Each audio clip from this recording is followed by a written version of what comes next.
9월 10일 금요일 가정예배를 사도신경으로 우리의 신앙을 고백하며 하나님 앞에 드리겠습니다. 나는 전능하신 아버지 하나님 천지의 창조주를 믿습니다. 나는 그의 유일하신 아들 우리 주 예수 그리스도를 믿습니다.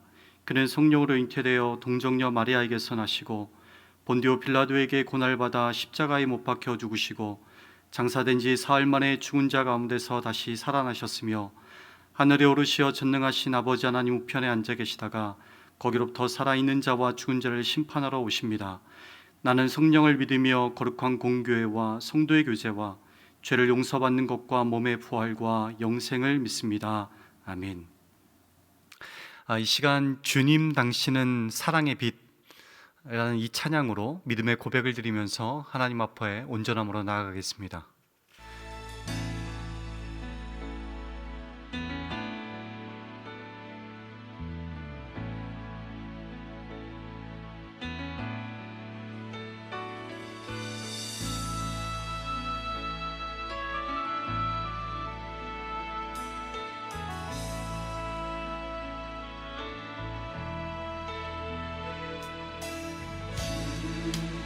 당신은 사랑의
오늘 하나님께서 우리에게 주시는 말씀은 신약 성경 갈라디아서 4장 31절의 말씀입니다.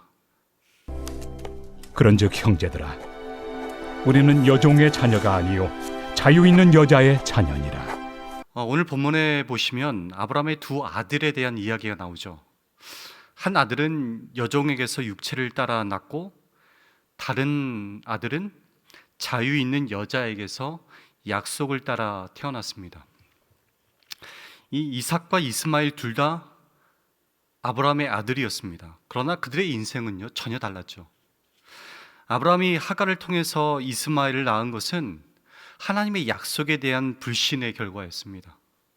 하나님께서 약속의 자녀를 주시겠다고 분명하게 말씀하셨음에도 불구하고 아브라함은 그것을 끝까지 믿지 못했죠. 그래서 자기 방법으로 하나님의 일을 이루고자 한 결과가 바로 그의 종 하갈을 통하여서 이스마엘을 낳는 거였습니다.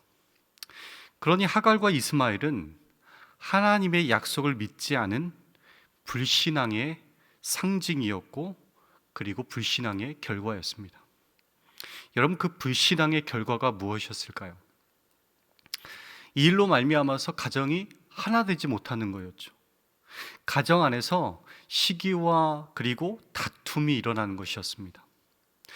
여러분, 반대로 이삭은 어땠을까요? 하나님의 말씀에 따라서 또 성령에 따라서 난 아들이 바로 이삭이었습니다. 아브라함에게 이삭은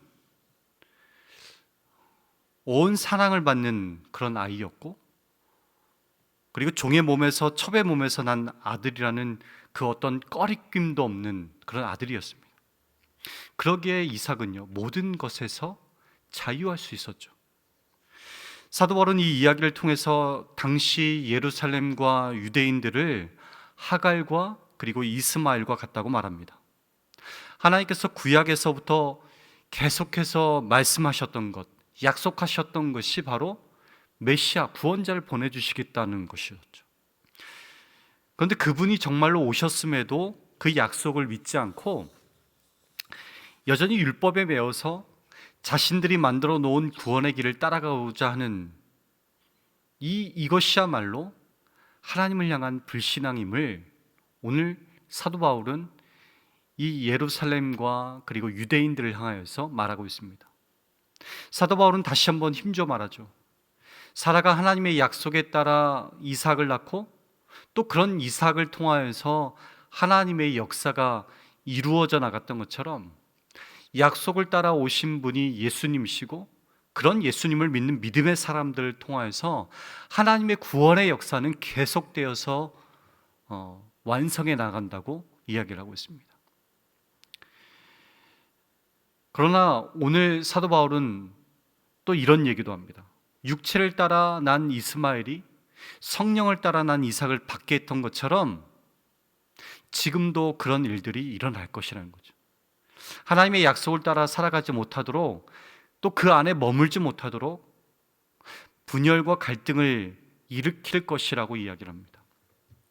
그러나 그럼에도 불구하고 언제나 하나님은요 이스마엘이 아니라 이삭을 주목하시고, 또 그를 통하여서 하나님의 역사를 이루어 가셨음을 여러분 기억하시기 바랍니다. 오늘 이 순간에도 예수 그리스도를 믿는 믿음의 자녀들인 우리 한 사람 한 사람이 그 믿음을 지켜낸다는 것이 참 어렵고 힘들겠죠. 수많은 도전들이 찾아올 것입니다. 그러나 그럼에도 불구하고 하나님이 주목하시는 사람은 예수 그리스도를 온전히 고백하고 그 믿음을 따라가는 사람들을 하나님은 주목하시고, 또 그런 사람들을 통하여서 하나님의 나라가 점점점 확장해 나간다는 그 사실을 기억하시면서 오늘도 예수 그리스도를 향한 그 믿음의 고백을 우리 안에 끝까지 견제하며 바라보며 믿음으로 살아낼 수 있는 저와 여러분의 삶이 되실 수 있기를 간절히 바랍니다.